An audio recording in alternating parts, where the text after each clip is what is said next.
Welcome to Healing Wisdom, a Thursday morning talk show featuring guests sharing their stories and knowledge. We discuss the healing aspects of the arts, metaphysics, social justice, and adventure through all types of terrain. So join me, Pandora Peoples, here on WOMR 92.1 FM in Provincetown and WFMR 91.3 FM in Orleans. We're streaming worldwide at WOMR.org. Our theme music is provided by Mason. You can find her website at masonmusic.com. That's MAESYN.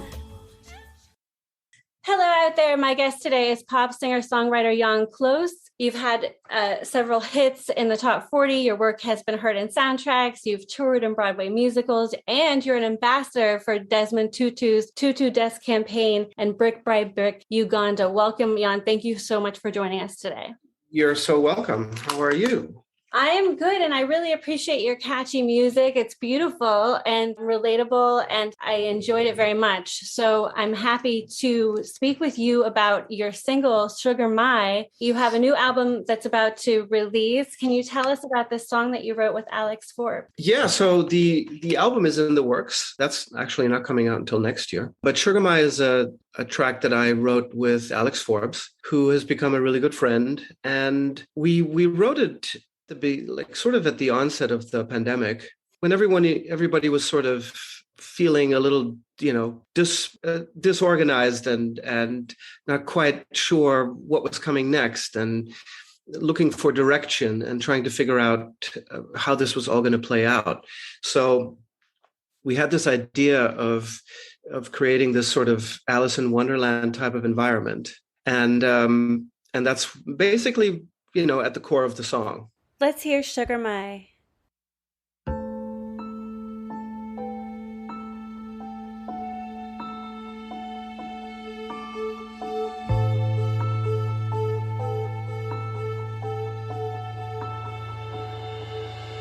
Like a dream, keeping me awake.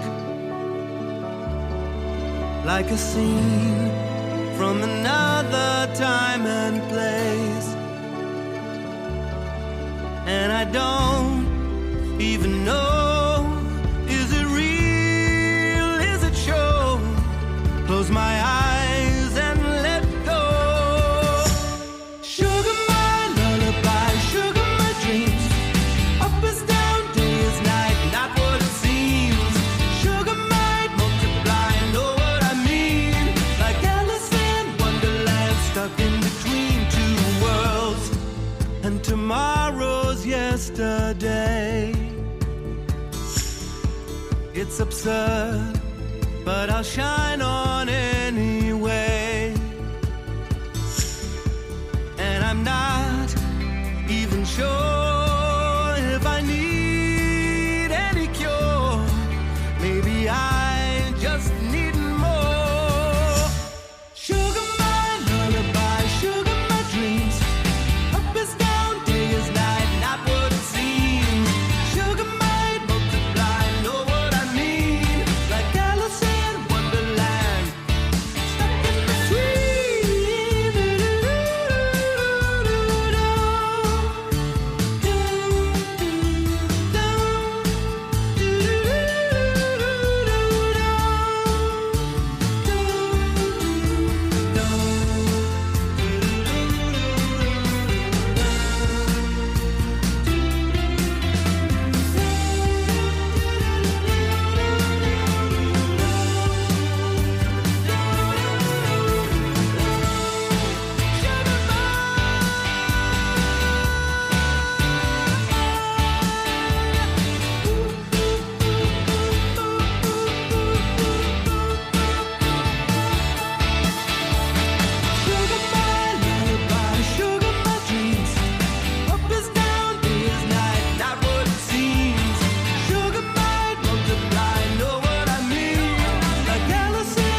dreams are a big part of the theme of the song, right? So can you talk about your relationship with dreams? I mean, so you felt like a dreamlike period. Do you also feel connected to your dreams, inspired by them? Yeah, absolutely. So, the first line of the song is like a dream keeping me awake. And life felt like that, in the beginning of the pandemic, at the onset of it. It felt like, is this real? Is this not? Which is what's up, what's down. And you know how sometimes when you wake up and you're still kind of sleeping, but you're kind of awake and you're not sure if you are awake or asleep, and you're not sure if you're dreaming or if you're awake. So this sort of in-between state is something that's always fascinated me as far as our consciousness goes. And so I kind of felt like the pandemic in the beginning felt like that to me. It felt like you just didn't know what was what, like we couldn't see the actual threat. It wasn't a visible threat, so I think we all had to sort of reevaluate how we look at life, and how we look at ourselves and how we look at others. And it took a lot of work, and it was scary in the beginning. We didn't know what was going on. So I kind of, when I was with Alex, and we got together and we started thinking about what we wanted to write about, that theme and that idea felt extremely familiar. We knew exactly what it meant. So that's what we tried to do. Yeah, I mean, besides the collective sort of experience of the horror and negotiating politics and all of the other things that happen collectively in a global pandemic, I think personally people had this dark night of the soul kind of thing too, which is, I think, can be a surreal experience. It's almost like sensory deprivation on a more mild level and social deprivation, Yeah, that's a good way to put it. Can you talk about creative visualization? I know you're a fan of it. Yeah, sure. That's something I've been doing for a really long time. And it's Shakti Gawain, she's a writer who I sort of draw from when it comes to that. And it's just something like, everyone has something different that they lean on to make themselves, feel better or get through a rough spot in life or, get through the downs. And for me, visualizing where I want to be and how I want my life to be is like medicine, that's what so it's meditation, but it's also visualizing. So I will visualize or think about or say out loud what I'm looking for and what I want, what I'm trying to achieve, or, a state of mind or a state of being that I'm trying to get into. And then there's a mantra that I use after that. And it's a Shakti Gawain mantra. I can say it if you want to hear it. Yeah, definitely. It's this or something better now manifests for me in the most satisfying and harmonious ways and for the highest good of all concerned. That's a good one. That's a very good one. When you write your songs, are they ever visual? I mean, in your mind's eye, do you see scenes, or how does your songwriting happen? Very, very. It usually relates to shape and color, maybe a specific environment, like for the music video for Sugar My, we had this idea of people at a party or at an event or at a get together. And some of them are masked and some of them are not. And we didn't use, mouth, nose masks. We used face masks, like over the eyes. So we kind of took the idea of not recognizing each other properly like we usually do, that there's something in between, and turn that into a music video. It's on YouTube if you want to watch it. Yeah, it's very cool. How did you come up with the video? Yeah, that was my label, Honey Rose, and my management, Big Management. And they had this idea of renting the space, and which they did. And then the choreographer was brought in there's a lot of dancing in the video. And the choreographer was EJ. She was brought in through the director, Alex Vishno, who I worked with before on Love You the Most. He directed the video for Love You the Most. And this was our third time working together, because he also directed the pilot-led video. And now we're starting to work on a new one together. And he brought in EJ, and it was really the three of us plus my management, my creative team, that kind of conceptualized this idea. And I had a very specific idea in the beginning, and I gave that to them. And then during the process, they didn't really tell me much. And they specifically like wanted to kind of keep me out of it a little bit so that I could kind of walk in and be very fresh and just go with the flow, which we did, and which was very, very fun. And, so it was it's like when you work with people that, that you trust, you can do that kind of thing. Yeah. So I had read something about that. And I think that there's something about creating that kind of atmosphere of bewilderment, because even though you seemed pretty smooth, like I would think that there would be, that would inform your music on some level, the surprise, the element of surprise. I mean, you not knowing. Yeah, it did. Like slightly alienated from all of this very organized chaos. I mean, the dancing, there's different types of dancing and different costumes, and there's just very different vibes. And so it's kind of like this, organized chaos is like, I think is the term for it. So I think that's a really smart, very sort of a method way to go. Yeah, it was a lot of fun. We shot like nonstop for 5 hours at this place in Milford, Connecticut called the hell was it? Oh God, what was it called? Studio 8 Milford. Cool. And you grew up in Germany, Kenya, and South Africa. I'd love to find out how you became involved with Desmond Tutu's campaign, but also what brought you from place to place as a kid? My dad worked for a German company called BASF. You might remember them from the audio tapes and the videotapes. He was moved. He was a sales manager for BASF. And before I was born, he was moved to Nairobi. And he worked out of the Nairobi office and took my mom, who, and me. And I was, not even a year old. And then my brother was born about a year and a half later in Nairobi. And then we attended kindergarten there. And then my dad was moved again to Johannesburg, South Africa. And then we attended grade school there, the German school in Johannesburg. And then we moved back to Germany after, because apartheid was really raging at the time. And it was very, very bad. Politically, it was a very bad environment. And, it's a very, very confusing and sad, period. But fortunately, that ended. And so then we lived in Germany, and then I came to the U.S. as an exchange student. And later on, when I was working in South Africa for the first time again, since leaving as a kid, as a songwriter, I was asked by BMI, which is my performing rights organization, to come to Cape Town to attend a songwriting camp, which I did.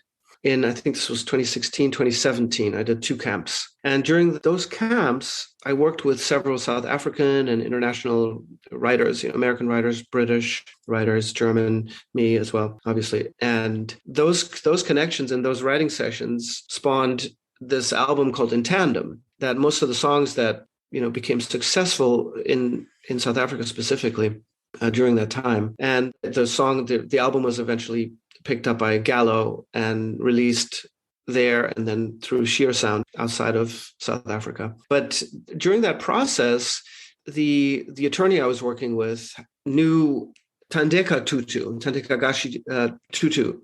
I think she's the eldest daughter of Desmond Tutu, Archbishop Desmond Tutu. And she had a connection to her. And through that, we involved them in the process of making the record, because we were trying to create awareness for the Tutu Desk Foundation, or it's actually a campaign that the Desmond Tutu's foundation runs called Tutu Desk. And they give desks to kids in rural communities all over Africa, actually all over the world now, but they're mainly in Southern Africa. And their goal is to pass out 20 million desks to kids. And they're well on their way to do that. So once we got involved with them, they asked me if I wanted to be a part of the handover events, which were events where we would drive out into these rural areas. And I brought my guitar and I would play for the kids, and then they would perform for us in return. And it was beautiful. It was like, life-changing event, life-changing. I would just drive home and be so exhausted, but so joyous and so happy, and just cry, out of joy. It was just a wonderful time. And then I later made a video of all that footage that we had from that called Never Fall. And we put that's on YouTube as well if you want to check that out. But it was, I loved working with them, and especially the kids. It was really an amazing thing to see their faces, and how happy they were just to get something that they didn't have access to. And then of course the musical exchange was amazing. Like the talent and the singing and the dancing it's like the reason I'm in love with South Africa. And to play for them was, it was like talk about dreaming. It really felt like, how did I get so lucky to be able to do this? And it was all about giving. And when you get to give, you actually feel lucky. It's really, it's a gift. If you're just joining us, you're listening to Healing Wisdom on Outermost Radio, WOMR 92.1 FM in Provincetown and WFMR 91.3 FM New Orleans, streaming around the world at WOMR.org. We're speaking with pop singer-songwriter Jann Klose about his collaboration on the album In Tandem and the Tutu Desk campaign. We're going to hear the song Never Fall off In Tandem. Hello to you, stranger, you look like a friend. No, I hardly know you, just coming around the bend. Something so familiar, do you think we've met before? Doesn't really matter as long as you don't close that door. What I got here, I'll share with you. As long as you're near to see it through. Could we find a place where we both belong?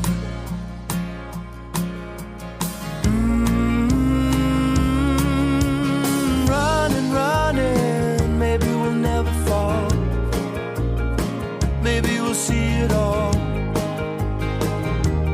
In the end, running, maybe we'll never fall. Maybe we'll see it all. In the end, it feels just like a movie, a play pretend. I just can't remember what I chose to forget. If you be the well, then I could fall.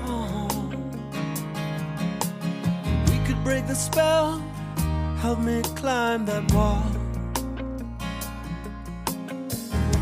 'Cause what I got here, I'll share with you.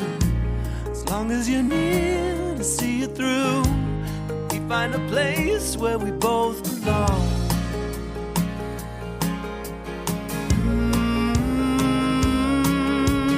Running, running, maybe we'll never fall.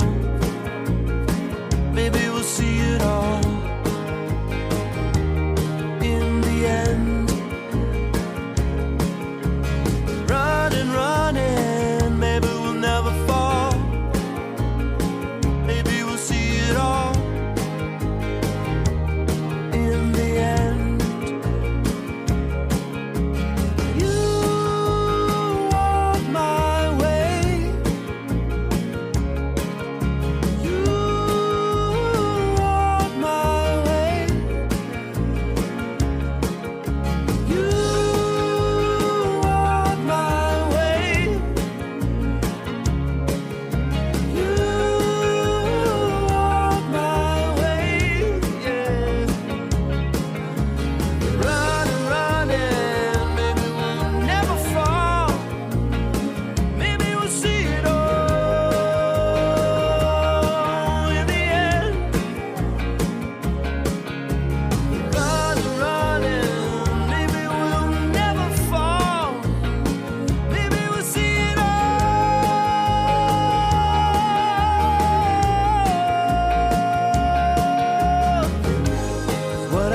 beautiful song. And Thank you. yeah. So I had been reading about this campaign, the Tutu Desk campaign. And, I never really thought about the importance of desks before. Mm-hmm. Obviously, a big part of education in the West, it's a lot about being seen and being supported and having something of your own. And it was really impressive to see how people can elevate themselves out of poverty with education, with secondary education, and how much of a difference it makes statistically. So that's really important work. Indeed. I was also wondering, growing up in apartheid, it must have been quite surreal to be processing it as a kid. I think childhood is often kind of surreal anyway. Any thoughts on that? Oh yeah, I've got thoughts for days on that. Well, first of all, trying to separate people by the color of their skin will never work in the long run. There's no way. It just doesn't. It just creates a lot more problems than it creates solutions. Well, if it doesn't create any solutions, it just creates problems. It creates solutions for the oppressor. It creates solutions for the minority, which the whites were at the time. So in South Africa, it was very complicated because of the political situation and because the media was controlled by the whites. You didn't see any of what was actually happening on television. On television, the world was a perfect world, kind of like what's happening in Russia right now. It's the exact same thing, more or less. And so, we were very sheltered from all of this. We were too young, and our parents were obviously trying to, not keep us away from that. And they didn't care that we were, for them, they weren't part of the political class, so it was kind of away from us. But what I do remember is that the German school that I attended, the grade school I attended, they tried to integrate very early. They tried to integrate during apartheid. They tried to integrate Black students into an international school, which was mainly Germans at the time. It's an international school, the DSJ, the Deutsche Schule Johannesburg. And they were trying to integrate then, which actually the government was against. They didn't want that. But I saw them trying to integrate, and we were told, we were saying there's going to be, we're going to get mixed up here. We're going to start introducing students that look different than you, but it's the same. They're the same. They are people just like you, and don't treat them any differently than you would anyone else. Which, of course, when you're a child, that's easy to do because you don't see the world that way. You don't see color. So, but of course, you become aware that something's wrong. You become aware that not everything is as it should be, because they're over there and we're over here. And as a child, that doesn't make any sense to you because when you're a child, you want to reach out to others. I still do. I still look at the world that way. I don't see the world in black and white. I see the world as gray, I suppose, is better description, But so yeah, I knew that something wasn't right, but you didn't know how to fix it, But that was part of the experience that I had. Wow. You were part of the Brick by Brick Uganda? Yeah, I've done some help. I've helped them with some of their fundraisers. Yeah, they're great. I loved Don't Give Up, the Peter Gabriel cover song in tandem, right? Yes. Yeah, really great version. I think it's hard when something is so classic, it's risky to cover it. But you're so emotive in it. It's really beautiful. And it really does it justice and also makes it your own, I think. So it's a great song. Yeah. So I'm going to have to play that.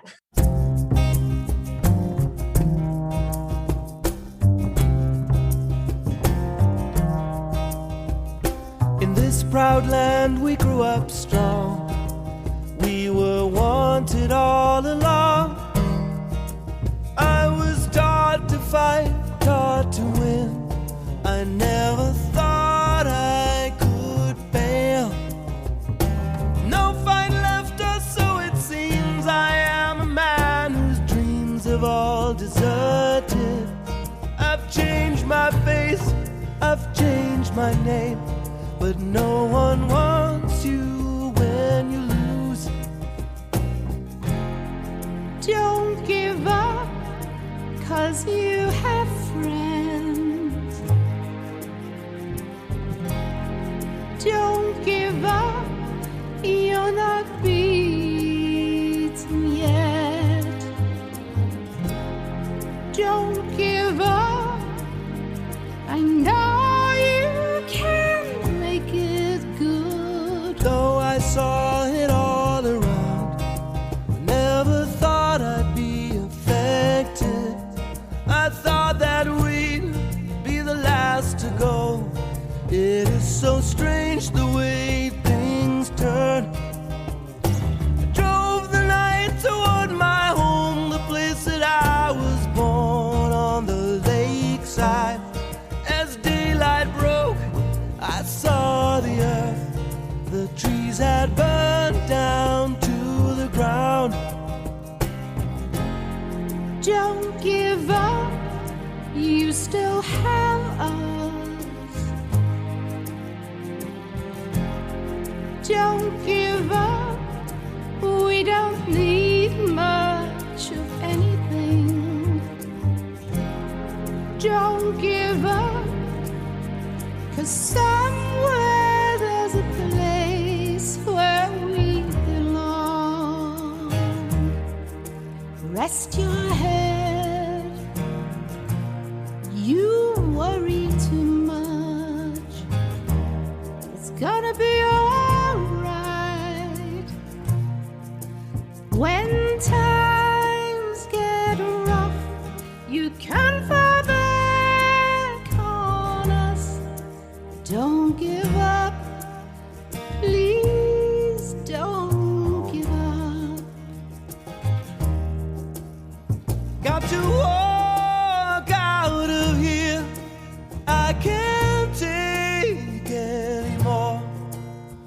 Gonna stand on that bridge, keep my eyes down below.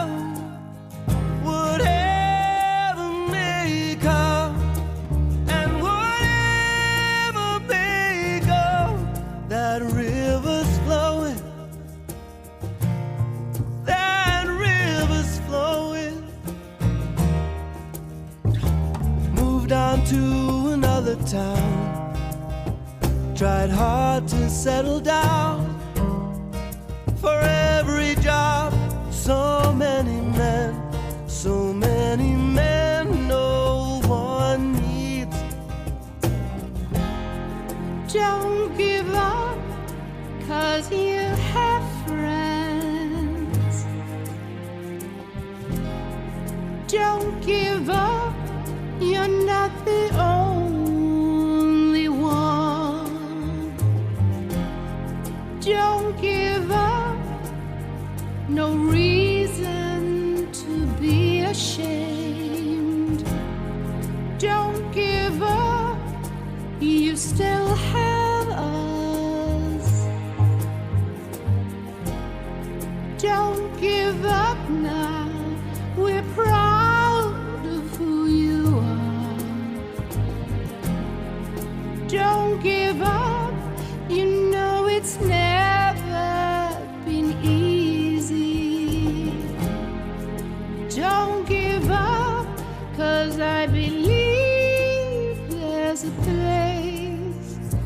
place where we belong. So I'll be playing at Brick Hill House Concerts in Cape Cod on May 20th, which I believe is a Friday. Yes. And you can make a reservation for that intimate. It'll be an intimate acoustic solo show, house concert styled. So very much like a listening environment, no amplification, I don't think. Just me and my guitar, and some stories and some Q&A with the audience. So if you want to know more about everything that I'm doing, that would be the place to come see it and hear it. Absolutely. Thank you so much, Jann Klose, for joining us today. Thanks for sharing your beautiful music. You're so welcome.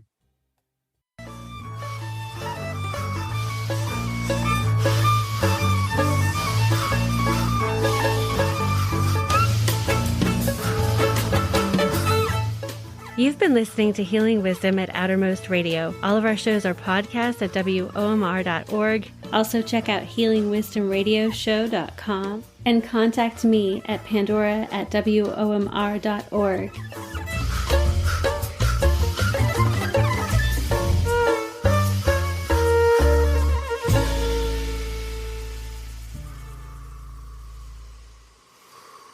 Yeah. Cool.